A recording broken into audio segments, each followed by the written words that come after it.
Hey guys, welcome back to the channel Achieving Online Freedom. In this video today, I'm going to show you how to fix Instagram's try again later.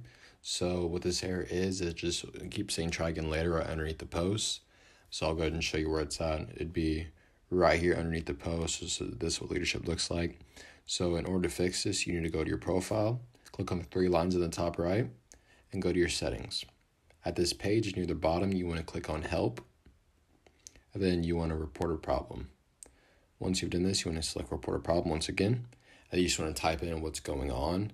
Once you have typed it in, you can go ahead and either screenshot or just upload a picture that you've taken. So make sure that you take a photo of this happening, so you can go ahead and click next. I just won't type anything.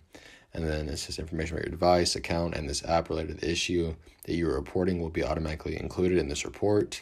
So just go ahead and read all that. If you still want to send it, click send report. Just follow the instructions. They should get back to you within a day or two.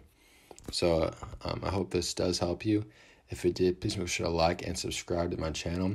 I'm trying to reach 1,000 subs by the end of the year, and I cannot do it without your help. I just want to say thank you for watching, and I will see you in the next one.